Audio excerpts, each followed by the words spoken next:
도와드릴까요? 백화점 지하 푸드코트의 소음 속에서 그 말은 이상할 정도로 또렷하게 들렸다. 노인은 천천히 고개를 들었다. 해진 점퍼 소매 끝은 실밥이 풀려 있었고 낡은 운동화엔 오래 묵은 먼지가 들러붙어 있었다. 쟁반 위에는 김이 거의 사라진 국과 식어버린 돈가스 한 조각. 앉을 자리는 없었고 사람들은 마치 약속이라도 한 듯 노인을 피해 시선을 돌렸다. 그 앞에 한 여자가 서 있었다. 단정한 베이지색 코트, 가지런히 묶은 머리, 깨끗한 구두. 그녀는 자연스럽게 허리를 숙여 노인을 향해 손을 내밀었다. 여기 자리 같이 쓰셔도 돼요. 순간 푸드코트의 공기가 미묘하게 굳었다. 사람들의 시선이 동시에 몰렸다. 저 사람 노숙자 아니야. 괜히 엮였다가 문제 생기면 어떡해. 요즘 세상 무서운데 왜 저래. 수군거림은 낮았지만 충분히 날카로웠다. 노인은 자신의 손을 내려다보았다. 주름진 손등, 거칠어진 피부, 오래된 상처들. 이 손을 잡아도 되는 걸까 싶어 그는 조심스럽게 고개를 저었다. 괜찮습니다. 그러나 여자는 물러서지 않았다. 오히려 조금 더 가까이 다가와 다시 말했다. 괜찮지 않으신 것 같아서요. 그 말에 조금 떨어진 곳에서 이 광경을 지켜보던 한 남자의 눈빛이 흔들렸다. 검은 정장, 값비싼 시계, 푸드코트와 어울리지 않는 차림. 그는 이 여자의 약혼자였다. 그리고 오늘 그는 알고 있었다. 이 장면이 단순한 우연이 아니라는 걸. 지금이야. 그는 속으로 중얼거렸다. 오늘은 식사 자리가 아니라 시험의 날이었다. 재벌가 부모님이 직접 준비한 예비 며느리를 향한 시험. 여자는 노인의 쟁반을 조심스럽게 들어 테이블 위에 올려두었다. 자신의 음식은 뒤로 밀어두고 노인이 먼저 앉도록 자리를 내주었다. 천천히 드세요. 급할 거 없어요. 노인의 손이 미세하게 떨렸다. 언제였더라 누군가 이렇게 말해준 게. 노인은 고개를 숙인 채 중얼거렸다. 아가씨, 내가 좀 지저분한데. 여자는 잠시 그를 바라보다가 고개를 저었다. 사람이 지저분한 건 없어요. 지저분한 건 상황이지. 그 말이 끝나자 뒤쪽에서 중년 여성 둘이 노골적으로 인상을 찌푸렸다. 말은 참 예쁘게 한다. 남자 앞에서 점수 따는 거지 뭐. 하지만 여자는 들은 척도 하지 않았다. 오히려 노인의 국이 식어 있는 걸 보고 자리에서 일어났다. 그리고 직원에게 다가가 정중하게 말했다. 죄송한데요, 이 국 좀 다시 데워주실 수 있을까요? 그 순간 약혼자의 손이 테이블 아래에서 꽉 쥐어졌다. 그녀는 모른다. 지금 이 모든 장면이 2층 VIP 라운지의 CCTV 화면을 통해 그대로 중계되고 있다는 사실을. VIP 라운지에는 대리석 테이블 앞에 노부부가 앉아 있었다. 백발의 남자는 아무 표정이 없었고 그 옆에 여인은 팔짱을 낀 채 냉소적인 눈빛으로 화면을 내려다보고 있었다. 생각보다 오버하네. 저런 친절은 다 계산된 거야. 재벌가 어머니의 말에 아버지는 낮게 대답했다. 좀 더 지켜보지. 다시 푸드코트. 노인은 숟가락을 들다 말고 멈췄다. 손이 떨렸다. 여자는 아무 말 없이 자신의 물컵을 노인 쪽으로 밀어주었다. 괜히 저 때문에 욕먹는 거 아니에요. 노인의 말에 여자는 잠시 웃었다. 사람들 시선은 원래 그래요. 하지만 전 제가 보고 싶은 것만 봐요. 그 순간 한 남자가 다가왔다. 푸드코트 관리 직원이었다. 어르신, 여기서 식사하시면 안 됩니다. 주변이 술렁였다. 노인의 얼굴이 굳었다. 왜요? 돈 내고 먹었는데. 직원은 곤란한 표정으로 말했다. 손님들이 불편해하셔서요. 그때 여자가 자리에서 천천히 일어섰다. 그럼 저도 같이 나갈게요. 사람들이 동시에 그녀를 바라봤다. 직원도 노인도 그리고 멀리서 지켜보던 약혼자도. 이분이 불편하면 저도 불편한 사람이에요. VIP 라운지에서 어머니가 피식 웃었다. 이제 나오네. 감정적인 여자. 그러나 아버지는 화면에서 눈을 떼지 않았다. 그의 시선은 노인의 눈에 꽂혀 있었다. 그 눈빛은 연기하는 사람의 눈이 아니었다. 노인은 천천히 자리에서 일어났다. 그리고 여자를 바라보며 입을 열었다. 아가씨, 나 사실 그 순간 여자의 휴대폰이 울렸다. 화면에는 약혼자의 이름이 떠 있었다. 그리고 동시에 VIP 라운지에서 어머니가 말했다. 이제 1차는 끝이군. 아버지는 낮게 덧붙였다. 아니, 이제부터가 진짜야. 푸드코트 출입문을 나서는 순간 노인의 발걸음이 휘청였다. 그를 둘러싼 시선은 더 노골적이었고 더 차가웠다. 마치 그가 이곳에 존재했다는 사실 자체가 죄인 것처럼. 여자는 노인의 팔을 붙잡았다. 힘은 약했지만 손길은 단단했다. 괜찮으세요?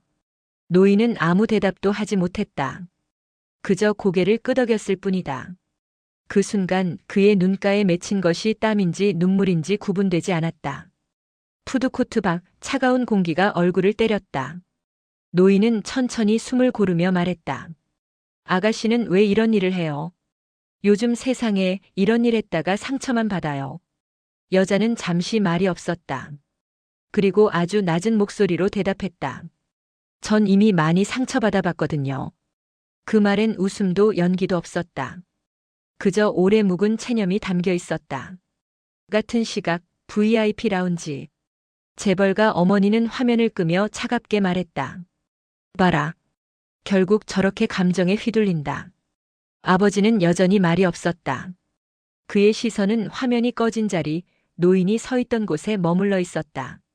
저 여자가 정말 불쌍한 사람을 돕는 건지 아니면 우월감을 느끼는 건지 아직 판단하긴 이르지. 그 말에 어머니의 얼굴이 굳었다.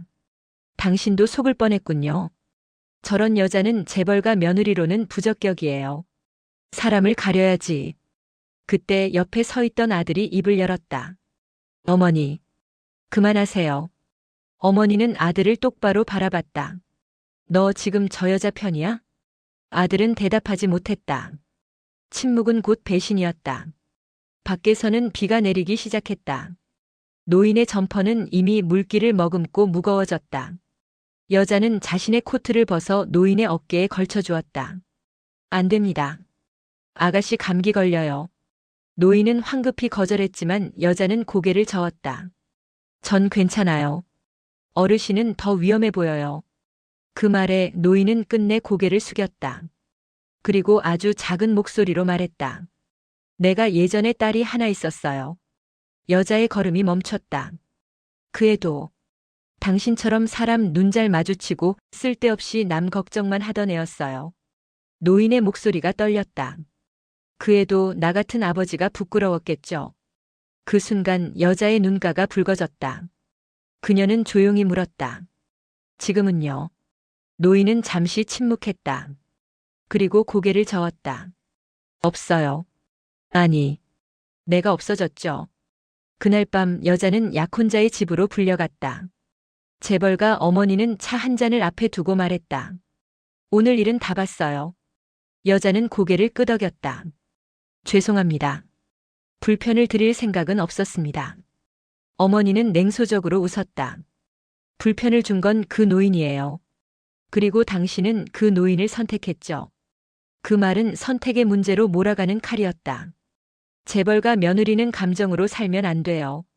사람의 격을 먼저 볼 줄 알아야죠. 여자의 손이 무릎 위에서 움켜쥐어졌다. 사람에게 격이 있나요? 어머니의 눈빛이 날카로워졌다. 당연하죠. 돈, 배경, 집안. 그걸 무시하면 인생이 얼마나 잔인한지 몰라서 그래요. 그때 약혼자가 입을 열었다. 어머니 말씀이 맞아. 오늘 행동은 솔직히 실망이었어. 그 말이 여자의 가슴을 찔렀다. 그녀는 천천히 고개를 들어 약혼자를 바라봤다. 너도 그렇게 생각해. 남자는 잠시 시선을 피했다. 우리 집에 들어오려면 이 정도 시험은 버틸 줄 알아야지. 그 순간 여자의 눈에서 눈물이 떨어졌다. 하지만 소리는 나지 않았다. 그날 밤 여자는 혼자 집으로 돌아왔다. 젖은 신발을 벗지도 못한 채 바닥에 주저앉았다. 오늘 사람 하나를 도운 대가가 사람 취급을 받지 못하는 일이 될 줄은 몰랐다. 휴대폰이 울렸다. 모르는 번호였다. 아까 그 노인이었다. 아가씨, 오늘 일로 힘들게 해서 미안해요. 여자는 눈물을 훔치며 말했다. 아니에요. 제가 선택한 거예요.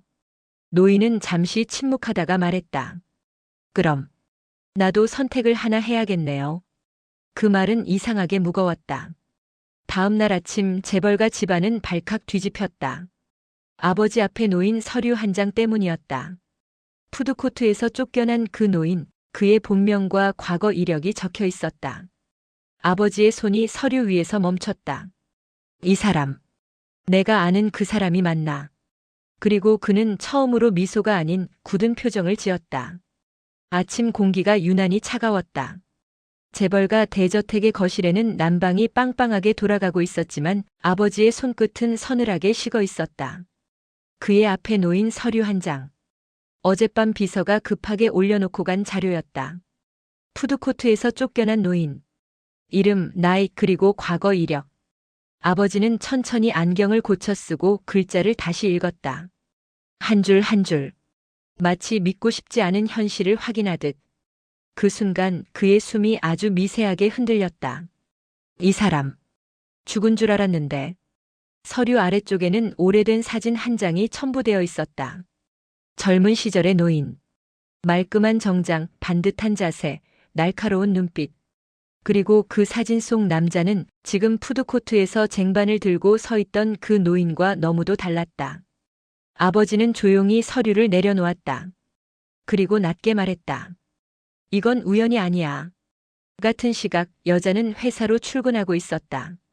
평소보다 이른 시간. 잠은 거의 자지 못했다. 사람을 돕는 게 이렇게 큰 죄가 될 줄은 몰랐다. 아니, 죄라기보다는 자격을 박탈당한 기분이었다. 엘리베이터 문이 닫히는 순간 휴대폰이 울렸다. 약혼자였다. 오늘 저녁에 잠깐 보자. 문장은 짧았지만 여자는 직감적으로 알았다. 좋은 이야기는 아니라는 걸. 재벌가 어머니는 아침 식탁에서 아무렇지 않게 말했다. 그 여자 오늘 중으로 정리해. 아버지는 숟가락을 내려놓았다. 뭘 정리한다는 거지? 어머니는 미소를 지었다. 결혼 이야기요. 더 끌면 서로 피곤해지잖아요. 아버지는 잠시 말이 없었다. 그의 머릿속에는 어제 CCTV 속 노인의 눈빛이 계속 맴돌고 있었다. 너무 오래 살아남은 사람의 눈. 모든 걸 잃고도 무너지지 않은 눈. 그는 어머니를 바라보며 물었다. 만약 우리가 잘못 보고 있다면? 어머니의 표정이 굳었다. 당신 지금 그 노인 편 드는 거예요? 아버지는 대답하지 않았다. 그 침묵은 또 다른 균열이었다. 퇴근 후 여자는 약혼자를 만났다. 늘 가던 고급 레스토랑이 아닌 처음 보는 조용한 카페였다. 그는 자리에 앉자마자 말했다. 우리 잠시 떨어져 지내자. 여자의 손이 멈췄다. 이유는? 그는 한숨을 쉬며 고개를 돌렸다. 너를 지키기 위해서야. 우리 집이 어떤 집인지 알잖아. 여자는 웃음이 나왔다. 지켜준다는 말이 이렇게 잔인할 수 있다는 걸 처음 알았다. 어제는 시험이었지. 그는 고개를 끄덕였다. 그래. 그리고 넌 떨어졌어. 그 말이 끝이었다. 더 설명도 사과도 없었다. 여자는 자리에서 일어났다. 눈물은 흘리지 않았다. 아직은. 문을 나서기 전 그녀는 마지막으로 물었다. 만약 내가 어제 그 노인을 외면했다면? 그는 대답하지 않았다. 그 침묵이 모든 대답이었다. 그날 밤 여자는 혼자 집에 앉아 있었다. 불도 켜지지 않은 방. 창밖에서는 비가 다시 내리고 있었다. 그때 문자가 하나 도착했다. 그 노인이었다. 아가씨, 오늘 뉴스 봤어요? 여자는 휴대폰을 내려다봤다. 뉴스에는 백화점 지하 푸드코트에서 노숙자로 오인된 노인이 쫓겨났다는 짧은 기사 하나가 올라와 있었다. 댓글은 잔인했다. 보기 흉하다. 저런 사람은 밖으로 내보내야지. 괜히 감성팔이한다. 여자는 휴대폰을 덮고 그제야 소리 없이 울기 시작했다. 그 시각 노인은 좁은 고시원 방에 앉아 있었다. 낡은 책상 위에는 오래된 서류 봉투 하나가 놓여 있었다. 그 안에는 그가 버렸다고 생각했던 과거 그리고 되찾지 않으려 했던 이름이 들어 있었다. 노인은 혼잣말처럼 중얼거렸다. 이제는 피할 수가 없겠구나. 그는 천천히 전화기를 들었다. 그리고 한 번호를 눌렀다. 아직도 나 기억하나. 전화기 너머에서 숨이 멎는 소리가 들렸다. 다음 날 아침, 재벌가 회사의 이사회실. 아버지는 회의 도중 갑자기 말을 멈췄다. 비서가 급하게 다가와 귓속말을 했다. 아버지의 얼굴이 굳었다. 회의는 중단됐다. 그가 자리에서 일어나며 말했다. 오늘부터 모든 계획을 다시 짠다. 그리고 그의 머릿속에는 어제까지 시험이었던 일이 이제는 심판이 될 것임을 직감하고 있었다. 비가 멈춘 새벽 재벌가 대저택의 정원은 이상하리만큼 고요했다. 새소리조차 들리지 않았다. 아버지는 잠을 이루지 못한 채 서재에 앉아 있었다. 책상 위에는 전날 밤 노인이 보냈다는 메시지가 출력된 종이가 놓여 있었다. 아직도 나 기억하나. 단 한 줄. 그러나 그 문장은 칼처럼 깊이 파고들었다. 아버지는 천천히 서랍을 열었다. 그 안에는 누구에게도 보여준 적 없는 오래된 파일이 있었다. 회사가 지금의 이름을 갖기 전, 그리고 한 사람이 모든 걸 잃기 전의 기록. 그의 손이 떨렸다. 우리가 끝났다고 생각했지. 한편 여자는 회사에서 호출을 받았다. 인사팀이었다.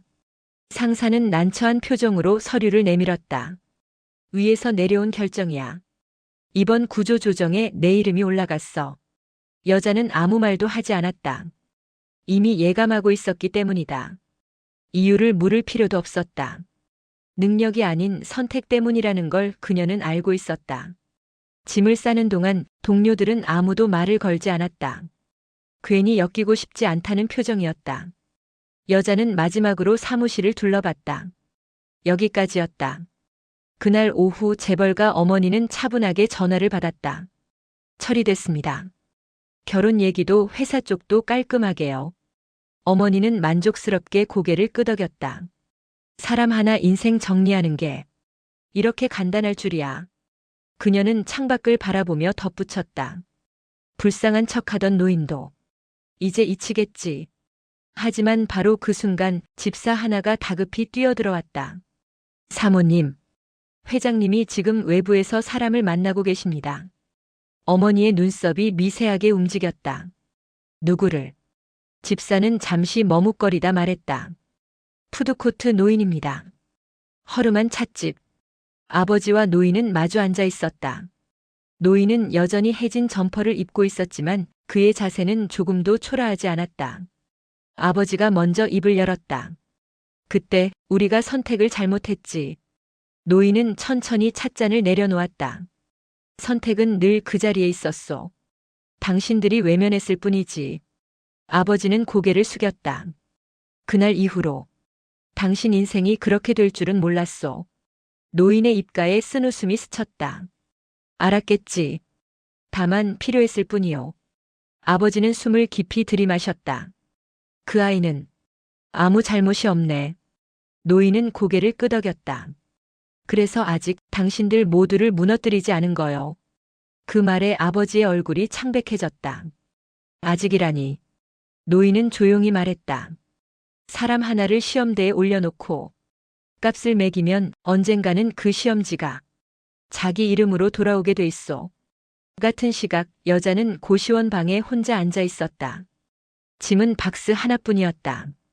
휴대폰이 울렸다. 어머니였다. 그동안 고생했다. 이쯤에서 정리하는 게 서로 좋을 것 같구나. 여자는 아무 말도 하지 않았다. 그저 전화를 끊었다. 그리고 그제야 무너졌다. 소리를 죽인 채 한참을 울었다. 사람을 버린 게 아니라 사람이 되어버린 죄였다는 사실이 가장 아팠다. 밤이 깊어갈 무렵 노인은 다시 전화를 걸었다. 아가씨, 오늘 많이 잃었지요. 여자는 한참 후에 대답했다. 그래도요. 다시 선택하라면 전 또 그 자리에 서 있을 거예요. 노인은 눈을 감았다. 그 말 하나면 됐소. 그리고 낮게 덧붙였다. 이제부터는 내가 그쪽 편이요. 다음 날 아침, 재벌가 그룹 주가는 이유 없이 흔들리기 시작했다. 시장에는 돌지 않던 소문들이 하나둘 떠올랐다. 과거 분식 회계, 사라진 공동 창업자, 의문의 계약 파기. 아버지는 뉴스를 보며 자리에서 일어났다. 이건 우연이 아니었다. 어머니는 불안한 얼굴로 말했다. 당신 그 노인한테 뭘 약속한 거야? 아버지는 대답하지 않았다. 그 대신 조용히 말했다. 이제 우리가 시험을 받는 거야. 아침 뉴스는 평소와 다를 게 없어 보였다. 하지만 재벌가 집안 사람들에겐 모든 문장이 칼날처럼 느껴졌다. 시장 불안 요인으로 대기업 주가 변동. 확인되지 않은 소문 확산주의. 아버지는 리모컨을 내려놓았다. 손등에 핏줄이 도드라져 있었다. 이건 시작에 불과했다. 그는 너무 잘 알고 있었다. 재벌가 어머니는 그날 처음으로 화장을 하다 손을 멈췄다. 거울 속 자신의 얼굴이 낯설게 느껴졌기 때문이다. 사람 하나쯤 정리하는 건 수십 년 동안 해온 일이었다. 문제는 늘 깔끔하게 끝났다는 점이었다. 그런데 이번엔 끝났다는 느낌이 들지 않았다. 마치 뒤에서 누군가 숨을 참고 지켜보고 있는 것처럼 여자는 새벽까지 잠을 이루지 못했다. 고시원 천장에서 떨어지는 형광등 불빛이 눈을 찔렀다. 회사에서 쫓겨났고, 결혼은 정리됐고, 사람들은 연락을 끊었다. 남은 건 자기가 틀리지 않았다는 기억 하나뿐이었다. 그 기억이 이렇게 아플 줄은 몰랐다. 그날 오후 그녀는 백화점 근처를 다시 찾았다. 푸드코트 입구 앞. 그날과 똑같은 자리. 사람들은 여전히 많았고, 여전히 바빴고, 여전히 누군가를 외면하고 있었다. 그 노인은 없었다. 그 자리에 서 있자 그날의 시선들이 다시 몸에 꽂히는 것 같았다. 그녀는 그제야 자신도 상처를 입었다는 걸 인정했다. 그 시각 노인은 전혀 다른 장소에 있었다. 낡은 고시원이 아닌 작은 사무실. 책상 위에는 여러 회사 이름이 적힌 파일과 오래된 계약서 사본들이 놓여 있었다. 노인은 안경을 고쳤으며 천천히 페이지를 넘겼다. 이건 아직 아니다. 이건 미끼다. 그는 서두르지 않았다. 진실은 급하게 꺼낼수록 가볍게 소비된다는 걸 누구보다 잘 알고 있었다. 재벌가 회사 내부에서는 이상한 분위기가 감돌기 시작했다. 임원 회의가 잦아졌고 법무팀이 밤늦게까지 불을 켰다. 공식적으로는 아무 일도 없었다. 하지만 사람들은 알고 있었다. 큰 배는 항상 조용히 가라앉기 시작한다는 걸. 어머니는 아들을 불렀다. 너 요즘 이상해. 아들은 대답하지 않았다. 그 여자 때문이야? 그제야 아들이 고개를 들었다. 아니요. 그 노인 때문이에요. 어머니의 얼굴이 굳었다. 그 사람은 끝났어. 아무것도 아니야. 아들은 낮게 말했다. 어머니가 그렇게 말할수록 아무것도 아닌 사람이 아니라는 생각이 들어요. 그 말은 어머니의 신경을 정확히 긁었다. 그날 밤 어머니는 처음으로 모르는 번호의 전화를 받지 못했다. 벨이 울리는 동안 손이 움직이지 않았다. 그녀는 알 수 없는 불안에 전화기를 내려놓았다. 그리고 그 직후 문자가 도착했다. 곧 만나게 될 겁니다. 아주 오래된 인연으로 어머니의 숨이 멎었다. 여자는 노인에게서 연락을 받았다. 아가씨, 혹시 내일 시간 있소? 여자는 잠시 망설였다. 왜요? 노인은 한참 후에 답했다. 당신이 선택한 대가를 당신 눈으로 직접 봐야 할 것 같아서. 그 문장은 위로도 협박도 아니었다. 그저 피할 수 없는 예고였다. 다음 날 아침 재벌가 그룹의 한 계열사에서 익명 제보가 접수됐다. 내용은 단순했다. 과거 공동 창업자 관련 자료. 확인 요청. 아버지는 보고서를 내려다보다 천천히 의자에 몸을 기대었다. 이제 시작이구나. 그는 처음으로 노인을 두려워했다. 노숙자처럼 보이던 그 노인이 아니라 아무 말도 하지 않고 기다릴 줄 아는 그 사람을. 여자는 그날 노인과 약속한 장소로 향했다. 그곳은 아주 오래된 건물 앞이었다. 그리고 그 건물 앞에 걸린 간판을 보는 순간 그녀는 멈춰섰다. 그곳은 재벌가 그룹의 시작이 된 첫 번째 회사 주소였다. 노인은 이미 와 있었다. 그는 여자를 보며 말했다. 이제부터 보는 건 착한 이야기 아니오. 여자는 고개를 끄덕였다. 괜찮아요. 전 이미 다 잃었어요. 노인은 천천히 문을 열었다. 아니요. 아직 하나 남았소. 사람답게 살았다는 기억. 낡은 건물 안은 먼지 냄새로 가득했다. 여자는 문턱을 넘는 순간 자신이 전혀 다른 시간으로 들어온 느낌을 받았다. 벽에는 오래된 액자들이 걸려 있었다. 지금은 사라진 회사 로고, 젊은 사람들의 단체 사진. 그 중심에 지금의 그 노인이 있었다. 여자는 그제야 숨을 삼켰다. 이 사람. 정말 아무것도 아닌 사람이 아니었구나. 노인은 천천히 의자를 끌어앉았다. 마치 오래전부터 이 자리에 다시 올 걸 알고 있었다는 듯이. 이곳이 모든 게 시작된 자리요. 여자는 액자를 하나하나 바라보며 물었다. 왜? 이런 걸 저한테 보여주세요. 노인은 대답 대신 서랍에서 낡은 수첩 하나를 꺼냈다. 사람들은 기억을 버리면 편해진다고 하지. 하지만 나는 기억을 팔면서 살아왔소. 그가 들려준 이야기는 영웅담이 아니었다. 젊은 시절 그는 재벌가 아버지와 함께 회사를 일궜다. 아이디어도 자금도 밤샘도 둘이 함께였다. 하지만 어느 순간부터 서류에서 그의 이름이 사라지기 시작했다. 회의에 부르지 않았고 결정은 항상 끝난 뒤에 통보됐다. 그때도 아무 말하지 않았소. 노인은 담담했다. 사람이 믿는 게 있으면 배신을 배신으로 인정하지 않게 되거든. 여자는 가슴이 조여왔다. 자신의 이야기와 너무 닮아 있었기 때문이다. 그 시각 재벌가 어머니는 비밀리에 사람을 만났다. 상대는 오래전 회사에서 잘려나간 임원이었다. 노인 이야기. 어디까지 알고 있지? 임원은 고개를 저었다. 그 사람 말 안 하는 걸로 유명했죠. 그래서 더 무서운 겁니다. 어머니는 손에 힘을 줬다. 입을 막을 방법은? 임원은 고개를 숙였다. 입을 막는 사람은 보통 먼저 죄를 인정하는 쪽입니다. 어머니의 얼굴이 하얗게 질렸다. 다시 낡은 사무실. 노인은 수첩을 덮으며 말했다. 나는 모든 걸 빼앗기고도 회사를 떠나지 않았소. 여자는 놀라 물었다. 왜요? 노인은 창밖을 바라봤다. 내가 떠나면 그들이 이긴 것 같았거든. 그래서 남았소. 쫓겨날 때까지. 그리고 결국 모든 책임을 내 이름으로 뒤집어 쓰게 됐지. 그는 조용히 웃었다.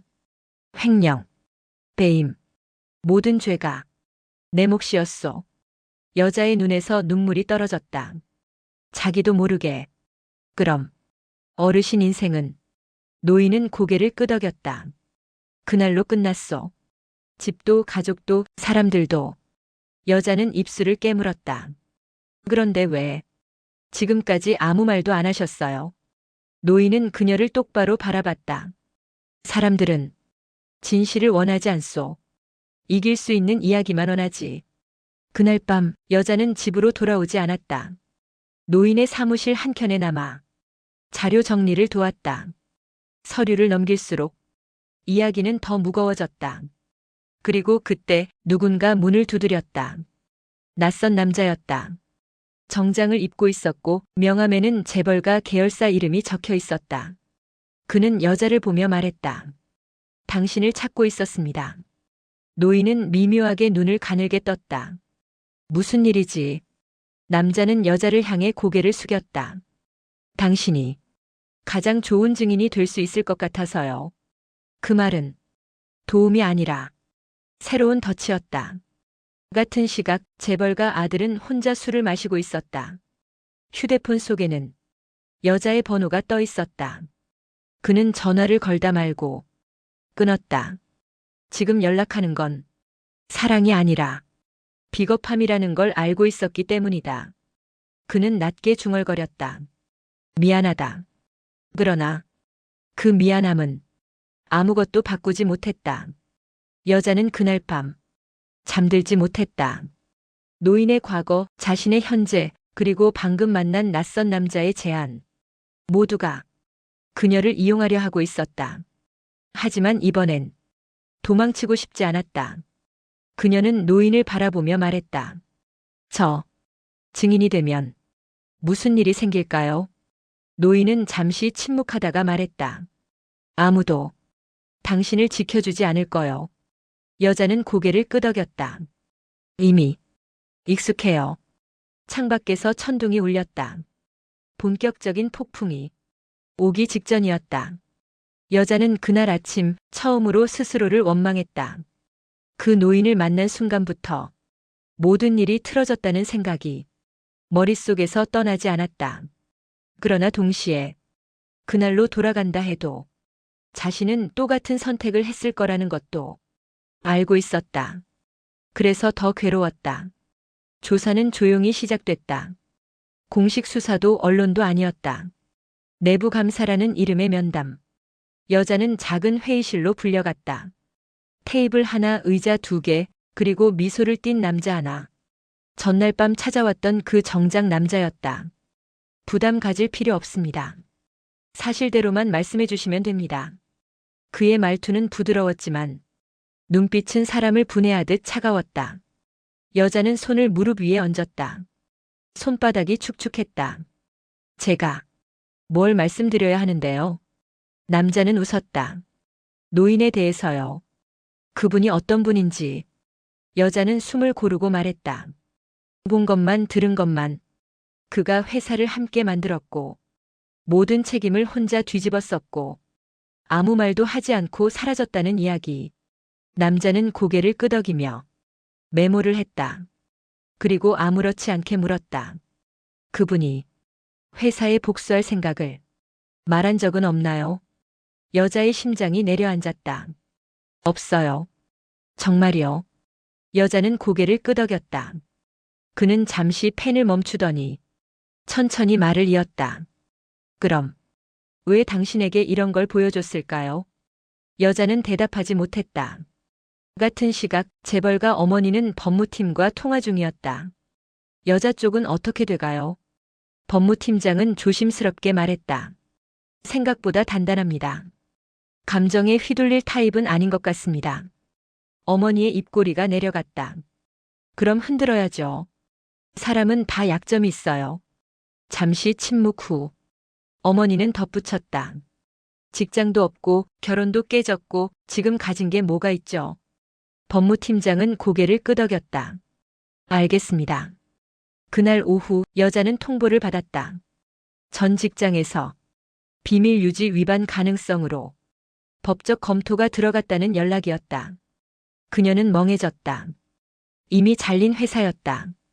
그런데도 끝까지 따라붙고 있었다. 전화기 너머의 목소리는 친절했다. 당분간 외부 접촉은 자제하시는 게 좋겠습니다. 그 말은 경고였다. 여자는 노인의 사무실로 돌아왔다. 그는 아무 말 없이 그녀의 얼굴을 살폈다. 눈가가 부어 있었다. 시작됐군. 그의 한마디에 여자는 고개를 끄덕였다. 그들은 저를 증인이 아니라 문제처럼 보고 있어요. 노인은 조용히 말했다. 그게 정상이지. 여자는 갑자기 화가 났다. 그럼 왜 저를 끌어들였어요? 노인은 대답하지 않았다. 대신 오래된 파일 하나를 내밀었다. 아직 이걸 보여줄 때가 아니오. 여자의 눈이 흔들렸다. 그 말은 자신이 아직도 완전히 믿지 못하는 존재라는 뜻이었다. 그날 밤 여자는 혼자 울었다. 노인에게도 자신을 불러들인 정의에도 조금씩 회의가 생기고 있었다. 그때 문자가 하나 도착했다. 보낸 사람은 재벌가 아들이었다. 잠깐만 볼 수 있을까? 여자는 한참을 망설였다. 그리고 결국 약속 장소로 나갔다. 아들은 말이 없었다. 커피는 식어갔다. 그는 한참 후에야 입을 열었다. 미안하다. 여자는 고개를 들었다. 뭐가 그는 고개를 숙였다. 모든 게. 여자는 웃었다. 그 웃음은 자기 자신을 향한 것이었다. 이제 와서 그 말이 무슨 의미가 있어? 아들은 조심스럽게 말했다. 지금이라도 그만두면 안 될까? 그 말은 그녀를 다시 한번 버리는 방식이었다. 여자는 조용히 말했다. 너도 결국 그 집 사람이구나. 아들은 대답하지 못했다. 그날 새벽 노인은 혼자 앉아 파일 하나를 불태웠다. 결정적 증거였다. 그는 중얼거렸다. 아직 아니다. 밖에서는 비가 쏟아지고 있었다. 폭풍은 아직 중심을 드러내지 않았다. 여자는 조사실 앞 복도에 혼자 앉아 있었다. 벽은 하얗고 시계 초침 소리만 크게 들렸다. 마치 이 공간 자체가 사람을 말없게 만들기 위해 존재하는 것처럼. 문이 열렸다. 이번에는 어제의 그 남자가 아니었다. 중년 여성, 단정한 정장, 부드러운 미소. 재벌가 어머니였다. 여자는 자리에서 일어나지도 못했다. 몸이 먼저 굳어버렸다. 어머니는 의자에 앉으며 말했다. 많이 힘들었겠구나. 그 한마디가 위로처럼 들릴 뻔했다. 그래서 더 무서웠다. 어머니는 조용히 가방에서 서류 하나를 꺼내 테이블 위에 올려두었다. 이건 내 아버지 관련 자료야. 여자의 숨이 멎었다. 아버지는 오래전 공장에서 사고로 다쳤고 그 이후로 아슬아슬한 삶을 버텨오고 있었다. 어머니는 말을 이었다. 괜히 이런 일에 휘말리면 가족까지 힘들어질 수 있어. 협박이 아니라 사실 전달이라는 얼굴이었다. 여자는 손을 떨며 말했다. 전 사실만 말하고 있어요. 어머니는 고개를 끄덕였다. 그래서 걱정하는 거야. 사실이라는 게 누구에게 유리하냐에 따라 전혀 다른 의미가 되거든. 같은 시각 노인은 혼자 사무실에 앉아 있었다. 라디오에서 뉴스가 흘러나왔다. 기업 내부 갈등설, 확인되지 않은 증언 신빙성 논란. 노인은 라디오를 껐다. 흔들기 시작했군. 그는 여자를 떠올렸다. 그리고 잠시 자신이 너무 늦게 움직인 건 아닌지 생각했다. 하지만 이미 되돌릴 수 없는 선은 넘어왔다. 어머니는 자리에서 일어났다. 선택은 내가 해. 아무도 널 강요하지 않아. 그리고 문 앞에서 마지막으로 덧붙였다. 침묵은 가장 값싼 선택 같지만 가끔은 가장 비싼 대가를 치르게 해. 문이 닫혔다. 여자는 그 자리에 한동안 앉아 있었다. 그날 저녁 여자는 아버지에게 전화를 걸었다. 괜찮아. 요즘 좀 바쁘다. 아버지는 아무것도 모른 채 평소처럼 웃으며 말했다. 그 웃음이 칼처럼 가슴에 박혔다. 전화를 끊고 여자는 처음으로 증언을 후회했다. 한편 재벌가 아들은 결국 어머니를 찾아갔다. 이제 그만하세요. 어머니는 차를 따르며 말했다. 너를 위해서 하는 일이야. 아들은 고개를 저었다. 아니요. 집을 위해서죠. 어머니의 손이 멈췄다. 그 노인 때문에 내 인생을 망칠 셈이니. 아들은 낮게 말했다. 아니요. 그 여자 때문에요. 그 말은 어머니에게는 선전포고였다. 그날 밤 노인은 다시 한번 결정적 자료를 꺼내 들었다. 불태웠다고 생각했던 그 파일. 사실은 사본이었다. 그는 혼잣말처럼 중얼거렸다. 사람을 지키지 못하는 진실은 의미가 없지. 그리고 전화기를 들었다. 아가씨, 지금부터 내 말 잘 들어야 하오. 여자는 고시원 방에서 전화를 받았다. 노인의 목소리는 처음으로 다급했다. 당분간 조사에 나가지 마오. 여자는 놀라 물었다. 그럼 다 끝나는 거 아니에요? 노인은 낮게 말했다. 아니, 사람이 먼저 무너지면 진실은 아무 쓸모가 없어져. 여자는 침묵했다. 그 말이 진짜 보호인지 또 다른 이용인지 알 수 없었다. 그날 새벽 인터넷에 짧은 글 하나가 올라왔다. 익명 게시판. 제목은 단순했다. 푸드코트 노인, 그는 피해자인가? 내용은 모호했고 확정적이지 않았다.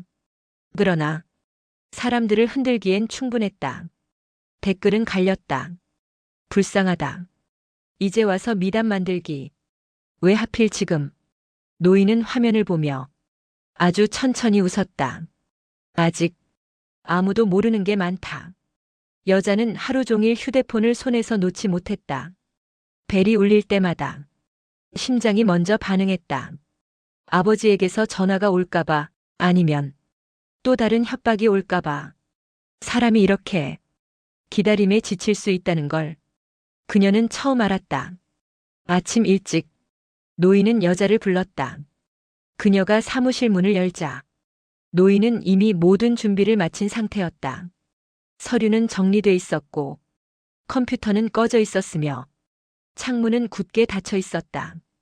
여자는 불안해졌다. 어디 가세요? 노인은 고개를 들지 않은 채 말했다. 도망갈 준비를 하는 게 아니라 정리하는 거요. 그 말이 이별처럼 들렸다. 그는 여자를 마주보며 천천히 말을 이었다. 오늘이나 내일 당신에게 증언 철회 요청이 갈 거요. 여자는 고개를 끄덕였다. 이미 압박은 시작됐어요. 노인은 낮게 말했다. 그걸 받아들이시오. 여자의 얼굴이 굳었다. 뭐라고요? 노인은 눈을 마주쳤다. 이번 판에서 당신은 내려오시오. 여자는 한동안 아무 말도 하지 못했다. 그 시각 재벌가 내부에서는 조용한 균열이 생기고 있었다. 한 계열사 감사팀 직원이 익명 메일을 보냈다. 첨부 파일 하나, 계약서 수정 이력, 서명 날짜 불일치. 작은 증거였지만 방향은 분명했다. 아버지는 그 보고를 받자 자리에서 일어나지 못했다. 이제는 막을 수 없었다. 여자는 노인을 바라보며 말했다. 그럼 저는요? 지금까지 한 건 전부 헛수고였나요? 노인은 고개를 저었다. 아니요. 당신이 있었기 때문에 여기까지 온 거요. 여자는 눈물이 맺힌 채 말했다. 그럼 끝까지 가야죠. 노인은 조용히 말했다. 끝까지 가는 사람은 항상 제일 먼저 죽소. 그 말은 겁을 주기 위한 것도 위로도 아니었다. 현실이었다. 그날 오후 여자에게 공식 통보가 왔다. 조사 대상자 신빙성 재검토. 증언 효력 일시 보류. 문장은 정중했지만 의미는 분명했다. 당신은 빠져주는 게 좋겠다. 같은 시각 어머니는 아들을 다시 불렀다. 그 여자는 곧 정리될 거야. 아들은 물었다. 그럼 모든 게 끝나요? 어머니는 잠시 침묵하다가 말했다. 아니, 그 노인이 남아. 아들의 눈빛이 흔들렸다. 그럼 어떻게 할 거예요? 어머니는 창밖을 보며 말했다. 사람은 외롭고 기댈 곳이 없을 때 제일 쉽게 무너져. 그날 밤 여자는 아버지 병실 앞에 앉아 있었다. 아버지는 잠들어 있었고 기계음만 규칙적으로 울렸다. 여자는 속으로 중얼거렸다.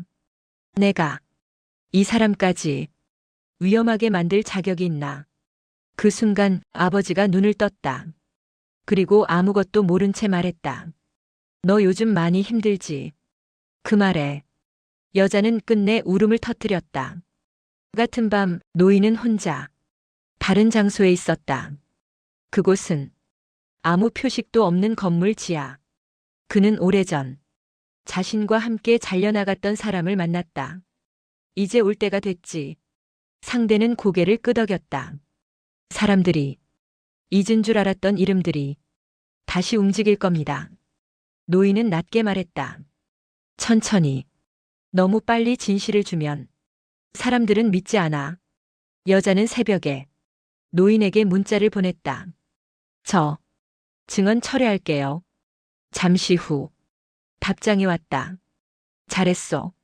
그 두 글자가 이상하게도 가장 아프게 박혔다. 아침 뉴스에는 작은 기사 하나가 실렸다. 내부 증언자 철회, 조사 동력 약화 우려. 사람들은 금세 흥미를 잃었다. 여자는 화면을 끄고 혼자 앉아 있었다. 자신이 비겁해졌다고 생각했다. 그러나 동시에 살아남았다는 생각도 들었다. 그 모순이 그녀를 더 괴롭혔다. 그날 오후 노인은 아버지에게 전화를 걸었다. 이제 당신 차례요. 아버지는 아무 말도 하지 못했다. 노인은 덧붙였다. 당신은 사람을 버렸고 나는 기다렸소. 이제 기다림이 끝났을 뿐이요. 여자는 증언을 철회한 다음 날 아무 일도 일어나지 않기를 바랐다. 세상은 늘 그래왔으니까. 조용히 사라지면 조용히 잊히는 것처럼 보이니까. 하지만 그건 가장 순진한 기대였다. 아침에 눈을 뜨자 휴대폰에 부재중 전화가 쌓여 있었다. 은행, 보험사, 그리고 모르는 번호들. 그중 하나를 눌렀다. 차가운 목소리가 들려왔다. 보증 관련 확인 연락입니다. 여자의 손이 굳었다. 보증이요. 상대는 잠시 서류를 넘기는 소리를 냈다. 아버지 명의로 된 대출건이 연체 위험 단계로 넘어가서요. 여자는 숨이 막혔다. 그런 건 없었다. 아니, 있을 리가 없었다. 같은 시각 아버지는 병실에서 호출을 받았다. 원무과 직원은 조심스럽게 말했다. 이번 보증인이 변경되면서 추가 확인이 필요합니다. 아버지는 이해하지 못한 채 웃었다. 무슨 말이에요? 우리 딸이 다 처리했는데. 직원은 고개를 숙였다. 그 부분이 조금 문제가 있어서요. 그 말은 문제의 시작이었다. 여자는 노인에게 전화를 걸었다. 어르신, 저 철회했잖아요. 노인의 목소리는 이상하리만큼 차분했다. 그래서 살아남을 줄 알았소. 여자는 울먹였다. 근데 왜 아무것도 안 끝나요? 노인은 잠시 침묵했다. 사람들은 침묵을 사면 안전해질 거라 믿지. 하지만 침묵은 그저 더 좋은 먹잇감일 뿐이요. 그 말은 차갑게 진실이었다. 재벌가 어머니는 보고를 받고 눈을 가늘게 떴다. 철회했는데도 문제가 생겼다고요. 법무팀장은 고개를 끄덕였다. 이미 시스템은 돌아가기 시작했습니다. 멈추기엔 늦은 부분이 있습니다. 어머니는 잔을 내려놓았다. 그럼 끝까지 가야겠군요. 그녀는 처음으로 여자를 보호할 생각이 전혀 없었다. 그날 오후 언론에 새로운 기사가 떴다. 과거 공동 창업자 의혹, 내부 관계자 실명 증언 임박. 여자는 화면을 보며 천천히 무너졌다. 자기는 빠졌는데 이야기는 더 커지고 있었다. 그 순간 노인의 말이 떠올랐다. 끝까지 가는 사람은 항상 제일 먼저 죽는다. 그럼 끝까지 가지 않은 사람은 무사할까? 그렇지 않았다. 밤이 되자 아버지에게서 전화가 왔다. 목소리는 이상할 정도로 담담했다. 괜찮다. 내가 걱정할 일 아니다. 그 담담함이 여자를 더 무너뜨렸다. 아버지는 이어 말했다. 사람이 잘못한 것도 없는데 미안해질 때가 있더라. 여자는 말을 잇지 못했다. 그 시각 노인은 혼자 작은 회의실에 앉아 있었다. 그 앞에는 몇 명의 사람들이 있었다. 그들 모두 과거에 사라진 이름들이었다. 노인은 낮게 말했다. 이제 개인 싸움은 끝났소. 사람 하나 무너뜨리는 건 이 집안에겐 아무것도 아니니까. 그는 천천히 말을 이었다. 그래서 집 전체를 흔들 거요. 사람들은 고개를 끄덕였다. 여자는 새벽에 혼자 거리를 걸었다. 비가 오지 않았는데 옷이 젖어 있었다. 눈물 때문이었다. 그녀는 처음으로 노인을 원망했다. 그리고 동시에 그를 이해했다. 이 싸움은 처음부터 자기 같은 사람이 지켜질 싸움이 아니었다. 다음 날 아침 재벌가 그룹 회장실. 아버지는 언론 요청 인터뷰 제안을 받았다. 실명 증언자 등장 예정. 해명 요구. 아버지는 서류를 내려놓고 천천히 말했다. 그 사람. 내가 직접 만난다. 어머니가 고개를 들었다. 지금 와서요. 아버지는 고개를 끄덕였다. 이제는 피할 수 없네. 여자는 그날 노인에게서 메시지를 받았다. 아가씨, 이제부터는 내가 선택을 할 거요. 여자는 휴대폰을 쥔 채 한참을 움직이지 못했다. 자신은 이미 선택권을 잃은 뒤였다. 비가 내렸다. 그날의 비는 위로처럼 느리게 오지 않았다. 마치 죄를 씻어내듯 세차게 쏟아졌다. 노인은 오래된 코트를 입고 호텔 로비에 서 있었다. 이곳은 한때 자신이 출입조차 할 수 없던 곳이었다. 그러나 오늘은 그를 막는 사람이 없었다. 재벌가 아버지는 창가에 서 있었다. 유리창 너머로 비에 젖은 도시가 보였다. 노인이 들어왔다는 보고를 듣고도 뒤돌아서지 않았다. 두 사람 사이에는 십수년의 시간과 지워지지 않은 침묵이 놓여 있었다. 노인이 먼저 입을 열었다. 잘 지냈소? 아버지는 비웃듯 숨을 내쉬었다. 살아는 있었군. 그 말 속에는 안도도 경멸도 두려움도 섞여 있었다. 노인은 천천히 다가와 의자에 앉았다. 당신은 날 죽은 사람 취급했지. 아버지는 돌아섰다. 그건 사업이었네. 노인은 고개를 끄덕였다. 그래. 사업이라는 말은 사람을 아주 쉽게 묻어버리지. 그의 눈빛이 흔들렸다. 나한테서 회사 이름을 빼앗고 내 서명을 조작하고 사고 책임을 덮어씌우고 날 거리로 밀어냈을 때도 전부 사업이었겠지. 아버지는 아무 말도 하지 않았다. 노인은 조용히 서류 가방을 열었다. 안에 든 것은 계약서, 녹취, 사진, 그리고 한 장의 진단서였다. 노인은 진단서를 테이블 위에 올려두었다. 그날 사고로 내 허리는 망가졌소. 평생 제대로 서보지도 못했지. 아버지의 손이 떨렸다. 노인은 이어 말했다. 근데 그게 제일 억울한 건 아니었소. 그는 고개를 들었다. 당신이 날 버렸다는 사실이었지. 그 순간 문이 열렸다. 여자가 들어왔다. 얼굴은 수척했고 눈은 퉁퉁 부어 있었다. 노인은 그녀를 보고 잠시 눈을 감았다. 아버지는 놀라 말했다. 왜 여기 있어? 여자는 떨리는 목소리로 말했다. 제가 알아야 할 것 같아서요. 여자는 테이블 위에 서류를 보았다. 그제야 이 싸움이 개인의 분노가 아니라 삶 전체의 파괴였다는 걸 이해했다. 그녀는 노인을 향해 말했다. 어르신, 왜 저를 끌어들였어요? 노인은 천천히 말했다. 끌어들인 게 아니오. 당신이 스스로 들어온 거요. 여자는 울었다. 전 지키고 싶었어요. 노인은 고개를 끄덕였다. 알고 있소. 그래서 당신을 끝까지 보호하지 못한 게 미안했소. 그 말에 여자는 무너져 내렸다. 그때 재벌가 어머니가 들어왔다. 분위기를 한눈에 파악하고 차갑게 말했다. 이제 충분하지 않나요? 노인은 그녀를 보며 말했다. 당신은 날 한 번도 보지 않았지. 어머니는 대꾸했다. 그럴 필요가 없었으니까요. 노인은 웃었다. 그래서 당신은 사람을 숫자로만 보지. 아버지는 마침내 의자에 앉았다.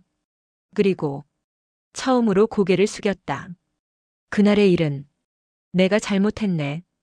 그 한마디에 공기가 흔들렸다. 노인은 아무 말도 하지 않았다. 아버지는 이어 말했다. 그때는 회사를 살려야 했고 난 겁이 났네. 노인은 낮게 말했다. 그래서 날 죽였지. 아버지는 눈을 감았다. 그래. 난 너를 죽였다. 여자는 그 장면을 보며 가슴을 쥐어뜯듯 울었다. 사과가 이렇게 늦을 수도 있다는 걸 처음 알았다. 노인은 자리에서 일어났다. 난 사과를 받으러 온 게 아니오. 그는 어머니를 향해 말했다. 당신들이 이 집을 지키기 위해 얼마나 많은 사람을 짓밟았는지 세상에 알릴 거요. 어머니는 냉정하게 말했다. 그럼 당신도 무사하지 못해요. 노인은 고개를 끄덕였다. 이미 무사한 인생은 아니었소. 여자는 그 순간 결정했다. 증언을 철회했던 자신을 다시 꺼내들기로. 그녀는 말했다. 다시 말할게요. 어머니의 얼굴이 처음으로 일그러졌다. 여자는 눈물 속에서 말했다. 이번엔 도망가지 않을게요. 노인은 여자를 바라보며 아주 작게 고개를 끄덕였다. 그리고 말했다. 이제 끝을 보러 갑시다. 그날 밤 속보가 떴다. 재벌가 창업 과정 조작 의혹, 원로 증언자 실명 공개 예고. 도시는 다시 숨을 삼켰다. 아침 공기는 유난히 차가웠다. 계절 때문이 아니라 사람들의 마음이 굳어 있었기 때문이었다. 뉴스 화면에는 재벌가 회장의 이름이 처음으로 비판적인 자막과 함께 나왔다. 창업 과정 조작, 공동 창업자 실명 증언, 은폐 정황 확인. 더 이상 미룰 수 없는 시간이었다. 기자회견장은 숨소리조차 조심스러웠다. 플래시가 터질 때마다 사람들의 얼굴은 조각나듯 갈라졌다. 노인은 가장 뒤쪽에 앉아 있었다. 한때 세상을 쥐고 흔들던 이름도 지금은 노인의 등 뒤에 숨어 있었다. 재벌가 아버지가 단상에 섰다. 그는 한참 동안 말을 잇지 못했다. 수많은 연습을 했을 텐데 막상 입을 여니 목소리가 떨렸다. 나는 과거의 선택으로 사람 한 명의 인생을 완전히 망가뜨렸습니다. 그 한 문장이 기자회견장을 얼렸다. 여자는 TV 화면을 보며 손을 꽉 쥐었다. 자신이 빠졌던 자리에 진실이 서 있는 걸 보자 가슴이 저려왔다. 그녀는 다시 조사실에 나가 모든 걸 말한 뒤였다. 두려움은 여전했지만 후회는 없었다. 도망쳤을 때보다 훨씬 덜 아팠다. 재벌가 어머니는 끝내 자리에 나오지 않았다. 대신 변호사의 입장문이 읽혔다. 법적 책임은 다하겠다. 개인적 감정은 배제하겠다. 그 문장은 사람의 체온이 없었다. 노인은 그 글을 보며 고개를 끄덕였다. 끝까지 사람답지 않군. 기자회견이 끝난 뒤 아버지는 노인을 따로 불렀다. 이제 원하는 건 다 이뤘나? 노인은 잠시 생각하다가 말했다. 아니. 아버지는 놀란 듯 물었다. 그럼 왜 여기까지 온 거지? 노인은 천천히 말했다. 당신이 무너지는 걸 보고 싶어서가 아니라 나 같은 사람이 있었다는 걸 기억하게 하려고. 아버지는 그제야 고개를 숙였다. 난 사람을 숫자로만 봤네. 노인은 조용히 말했다. 그래서 지금 이렇게 늙은 거요. 그 말에 아버지는 울었다. 처음이었다. 권력도 돈도 아무 소용이 없는 울음이었다. 며칠 뒤 노인은 다시 백화점 지하 푸드코트에 앉아 있었다. 같은 자리, 같은 시간. 이번에는 그를 힐끔거리는 사람이 없었다. 여자가 그 앞에 섰다. 이제는 예비 며느리가 아니라 그냥 한 사람으로. 여자는 말했다. 처음 만났을 때 왜 아무 말도 안 하셨어요? 노인은 웃었다. 사람은 자기가 보고 싶은 것만 보거든. 여자는 눈물을 흘렸다. 그래도 저를 믿어줘서 감사해요. 노인은 고개를 저었다. 아니, 당신이 나를 사람으로 봐준 거요. 아버지는 모든 자리에서 물러났다. 회사는 살아남았지만 이름은 역사책의 다른 줄에 남았다. 어머니는 끝까지 침묵했다. 그 침묵이 그녀의 유일한 벌이었다. 노인은 조용히 병원에 입원했다. 몸은 이미 많이 상해 있었다. 여자는 그 곁을 지켰다. 노인은 그녀에게 마지막으로 말했다. 사람은 끝까지 가면 이기는 게 아니라 남기게 돼요. 여자는 울면서 물었다. 뭐려? 노인은 아주 작은 목소리로 말했다. 기억을. 며칠 뒤 노인은 세상을 떠났다. 신문 한 구석에 짧은 기사로 실렸다. 과거 공동 창업자 별세. 그뿐이었다.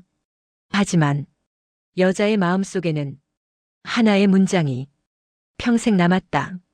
도와드릴까요? 그 말 하나로 인생이 바뀔 수도 있다는 것.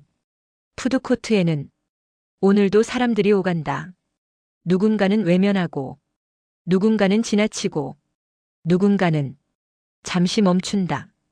그 멈춤 하나가 세상을 조금 늦게라도 바꾼다.